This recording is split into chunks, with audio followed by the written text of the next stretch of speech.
Tom Hanks was there. I mean, the whole cast was there, and it was incredible. I mean, we were sleeping in mud for 2 weeks in rain. The Mercedes-Benz Interview Lounge. You walk down the street in New York City, you see Giovanni Ribisi walk by. What's the first thing you scream? So let me ask Giovanni Ribisi. When you're walking down the street in New York City, all the roles you've been playing in all these years, which one resonates the most to New Yorkers? It does change from city or wherever you are in the world or the U.S. It's usually in New York, it's Boiler Room. Boiler Room. So what was your role? Remind us. It was a long time ago, but I played a guy who got mixed up in a company that turned out to be illegitimate. Is that even still a word? It is. A bunch of criminals, and then and it was loosely based on a true story, I guess. But really, it's amazing how many people come up to me and say, "I used to do that." And like, especially in New York City, it's like like it's a badge or something like that, you know. And like some of my favorite roles you've done, I find that there's the commonality. There's douchebaggery a little bit. Wow. I mean, you tried to steal Ted. You did. That is the first. Yeah, you're right. Yeah. And, yeah. I mean, douchebaggery. In Ted. In Ted. Yeah. We were talking about other douchebaggery roles. Are you allowed to say douchebaggery? I guess so. I mean, Yeah. he just did. So What, yeah. Nate? Oh, in Avatar. What a dick. Wow. And you're allowed to say that, too. You're Yes. allowed to say, Avatar. It stops right around there. Yeah, though. okay. In that area. All the interesting roles you have played, and then the death scene, of course, in Saving Private Ryan was just... Was that douchebaggery? No. Was I a dick? Not on your part. Okay, good. Someone else All is being a right. douchebag and they killed you. yeah. Okay, yeah. I guess But so. all these roles you've been playing, you've been tackling since 9 years old. You grew up in this business. Yeah. I was 9 years old. Well, you know, I grew up during the blockbuster era. You know, I think my first movie was Star Wars, and it was also during a time when the censorship and the rating system for age groups wasn't really a thing. You know, like my parents, they'd go see movies, and it was always, it would be a musical. You'd go.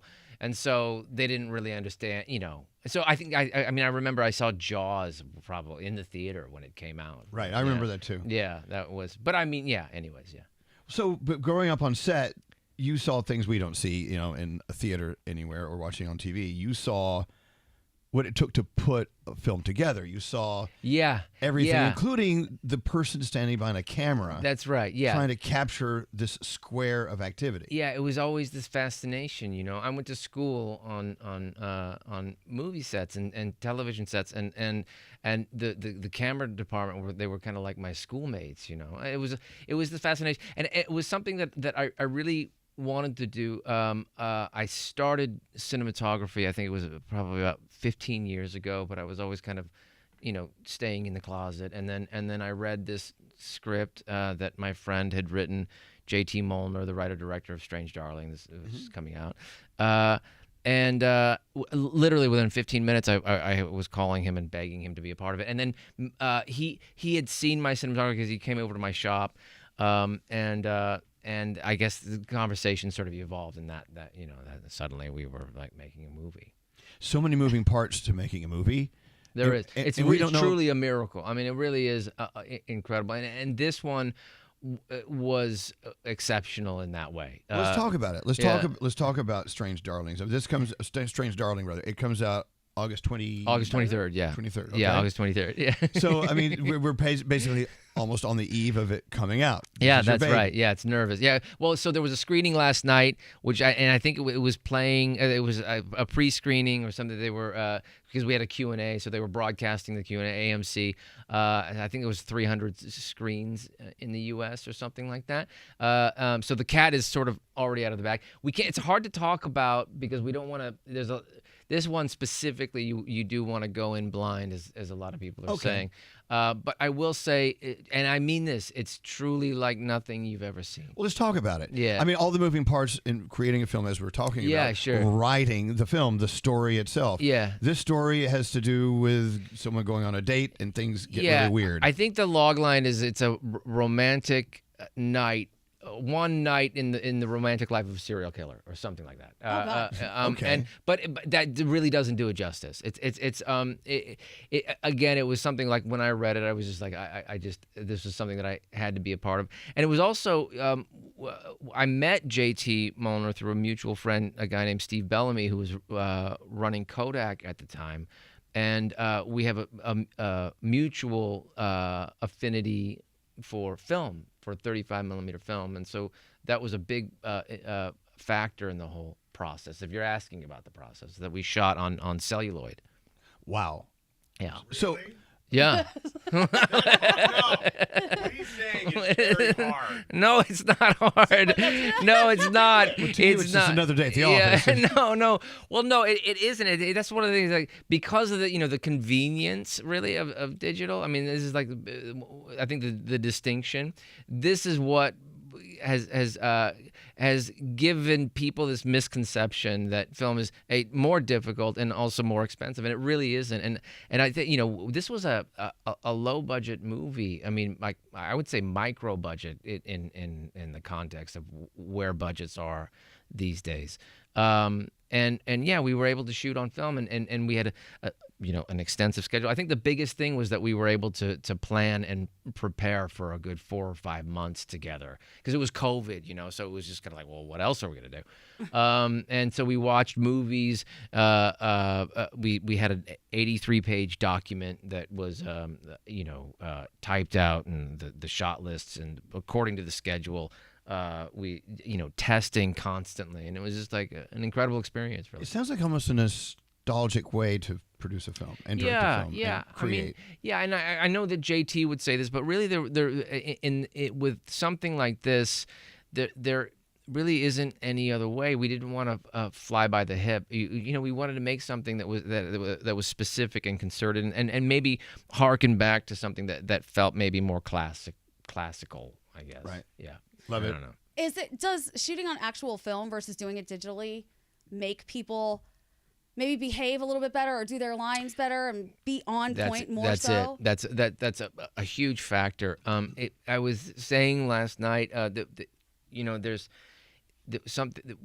The process of shooting film, when the cameras are rolling, you have to focus more. It's not like you're shooting 10 hours of digital footage every day. It's really something that demands the attention, and for that specifically, it's about looking at what you're doing, because you look at the scene, the actors, the light differently. At least I do. And this is just really other people, it might be different for them, but I think that it just demands your attention in a specific way. Well, it has the DP, the director of photography. Oh, okay. Oh, that's I mean, fancy. This is yeah, what you do. yeah, Well, so out of all of the moving parts in this film, yeah. okay, let me run through a list. What does a best boy do? I see that at the credits all the time. Yeah. I'm like, if I was a younger, twinky, more gay guy, I'm an older, twinky, gay guy now. I'd want to be the best boy. It sounds like you get a lot of action, but what do they really do? So a best boy works right under the gaffer. What's the gaffer doing? No, dude, you're laughing. You grew up with this. No, yeah. So a gaffer actually comes from it's a stagehand expression, where before there were cameras, where you actually have a gaff, which is a long hook where people would reach up on stage. I think probably a New York expression, or maybe London, and they would move lights with a gaff, and so they were called gaffers. And they are the cinematographer's right hand person.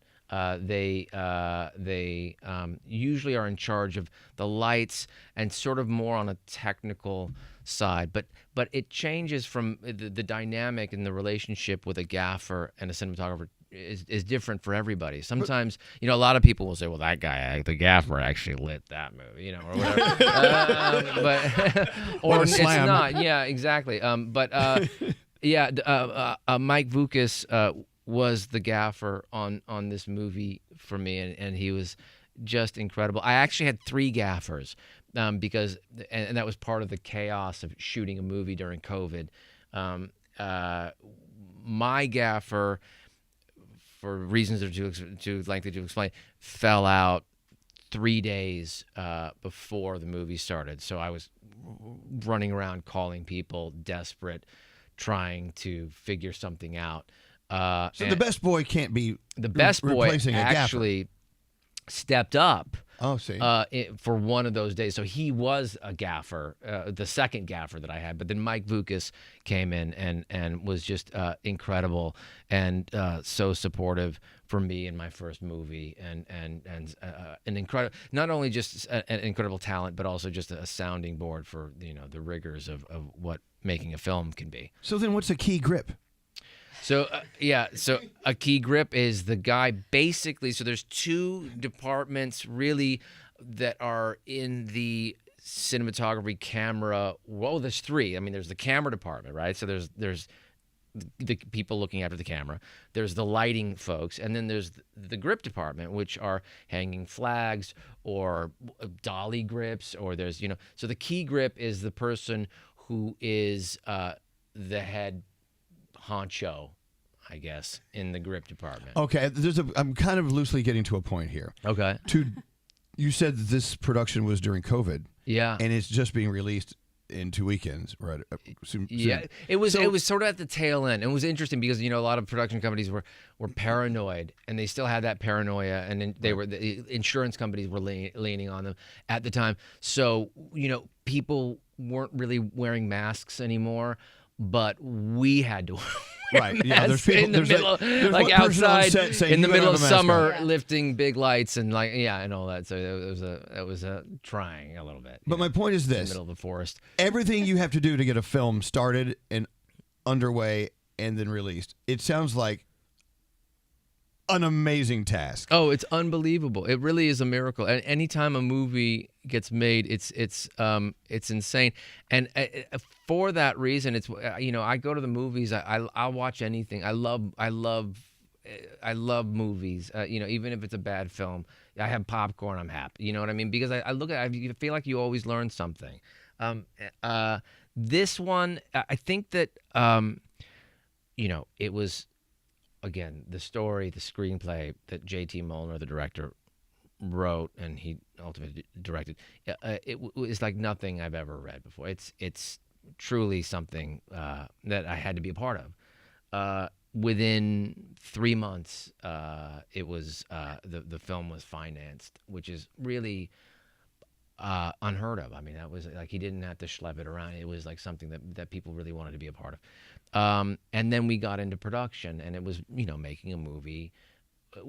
Even when it's impossible, then you throw COVID in the whole thing. So we had, for instance, we had prepped a location for 6 weeks, this hotel room sequence, and in the 11th hour, it fell through, and we had 18 hours, literally, to prep this hotel room, to paint it, to do everything, and come in there with 8-foot ceilings. When with cinematography, we had 8-foot ceilings for I think we were there for 8 days or something like that. That's tough. It's a huge part of the movie. So maybe that's boring. I don't know. That's not boring at all. Okay. This is just the very tip of the iceberg. You've got unions. Yeah. You've got. Oh yeah. You've got catering. You've got a million different things going on. You have parking. I mean, like when you go on a location scout, this is a huge factor that you got. Like, well, so this is the location. This is the dream location. This is everything that you visualized and talked about for 5 months. Where are we going to put the camera trucks? And this is like I said, just a little microscopic piece of it. But this is a micro budgeted film. How do you do that with a lot of work? There's it's. In preparing something like that, drawing or using your imagination, going on, doing research, driving around, and I would go to a location and like, for instance, one of those locations, it was another location that fell through. I went there by myself on my own time, which is I think really important. I think 7 days in a row, at 4 o'clock in the morning, waiting for the sun to come up, studying the light and the whole thing, and documenting things. And you really try to make your movie. I mean, I think for me, make your movie and parlay that whatever you're learning against other movies and put it together. So you're spending a lot more time than you are money, I guess. Wow. Yeah. See, I'm just exhausted hearing how. No, I'm No, it's- fascinated by it. Me too, but it's just like so wow. fun. So much goes into it. As hard as it was, as much as we were pulling our hair out, I think that that we wouldn't trade the experience for anything. I mean, I know that I crave to go back to that set, and because you're problem solving, and that's the other thing. And when, sometimes you fail at that, but sometimes you have success with that, and it's just an incredible thing. Yeah, that's all. I think it's funny, though, you are talking about how much goes into it, and clearly it's a lot. It takes years. It takes a lot of knowledge and experience. Mm-hmm. And then we watch an hour and a half and sit on our couch and critique. Yeah, Oh, and no. you're like, I'll give that's that bullshit, man. I give that wouldn't have 13 said that. 13 Rotten Tomatoes. Right. Bye. It's just Yeah, like 13 Rotten Tomatoes. And you're sitting I there know. like, There's a tomato meter. Are we serious? There's a what? like when the Olympics come on and someone slips on a balance beam. I'm like, oh, yeah, you suck. raging But- bull, and there's a tomato meter. Come on, I don't get this. But when it comes to Yeah. all of this, and you have been on set since you were 9 years old, all of these jobs seem very difficult and involved. What's the easiest? Who has it the easiest on the set? Because I have Oh my thoughts. God! No, there was an interesting thing. I remember talking to somebody. There's a certain gene you have to have. Like there's a certain thing of set life, they call it, and you're made for it or you're just not cut out for that. I will say though, another producer friend of mine said this, and I don't want to be, what were you saying, an asshole? Or a Yeah, douchebag. douchebag. Yeah, douchebag. So I don't want to be that guy, but Here it comes. Yeah, be that guy. okay, here we go. You wake them up, you feed them in the morning, you drive them to work, you tell them what to say, you tell them what to wear, you drive them home, you put them to bed. How else do you expect an actor to behave other than like a child? Right. And sometimes, I'm definitely guilty of that myself. You poop your pants. Quite often, as Jonah would attest to, maybe. I don't know, like even this morning, I was late. I'm sorry. But yeah, I mean, that's, so I don't know. We had these, I shouldn't say this, it gets controversial, people get mad. Do it, douchebag. Let's go. Okay, here we go. Well, because it's just because I have friends, making movies is hard. It's concerning or upsetting to me when it's made even more difficult. A friend of mine, there's a young filmmaker. He's a writer. He is the greatest, most passionate person, and he wants to go out and make movies. And he found somebody who would give him $100,000 for making his movie on celluloid. By the way, he's making it on film, which is something else, And he had to, like you were saying, the red tape. He had the unions and all. He had to become a signatory, and they're taking, I think, 20% of the budget for him to do that. Now, hey, I am all about ethical work environments and people having rights, and I'm absolutely for unions. But there's a certain balance here where it's becoming a little extreme, where there's no point of entry for a young Steven Spielberg or Martin Scorsese to go out and want to it's like the LA real estate market or something like that. You know what I mean?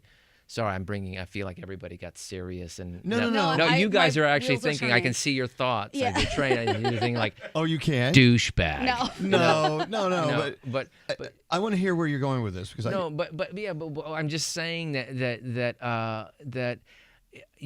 it's I don't know where I'm going with this, but I Yes, think you do. I think the point is at the end of the day, no matter what, I think it's important to just go make your movie. You know what I mean? Even if you have to break rules or go do whatever. I think that, yeah, I really do believe that. You know, I think because again, but obviously, as long as you're not to the extent of being inhumane, you know, or not, you know, or a tyrant, but you know, you gotta go out and tell your story and by any means, really, you know. Well, the business has changed. Our business has changed. It isn't what it was 10, I don't know 20 if years Charlie Chaplin would have been Charlie Chaplin if he No, had no, to deal no. with the red tape that we have to Right. deal with. Exactly, nowadays, you and know? I think we all agree there is that line it crosses over sometimes. But then at the same time, if you declare that's a line you're crossing over and it's a bad thing, then you're Yeah. you're a D-bag. Yeah, no, You're back I know. to the D-bag thing. And I don't want to do that. Yeah, but anyways, yeah. So yeah. I think that I want to get to the film. Yeah. Let's talk about Strange Darling. Here's the thing. You at the beginning you said, well, I don't want to give too much away here because we need to keep it cloaked and keep it close and not give any secrets away. But give me some meat and potatoes that's going to get everyone to go, okay, beyond the beautiful photography. Oh, geez. I'm going to go see what else is going on in the film.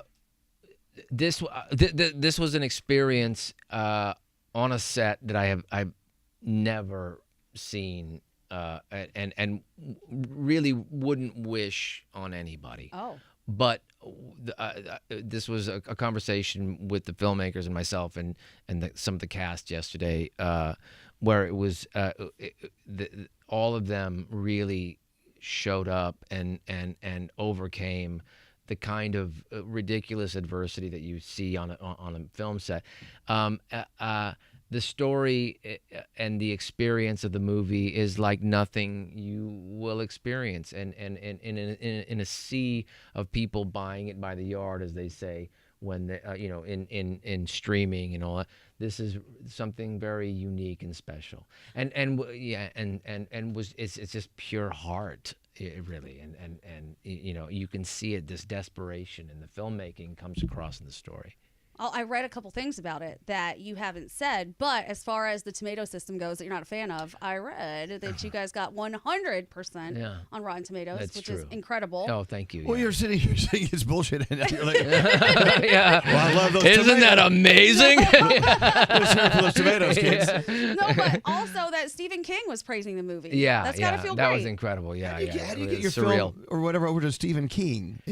Well, so he somebody sent him a link and he watched it. Yeah, and yeah, I guess he tweeted about it. When you got that call, your first thought was, I know I couldn't believe it. I was just like I texted the director. I was like, I think you made it. Like what else is there after that? Wow. Yeah. What I mean, else? it's What else has he not said?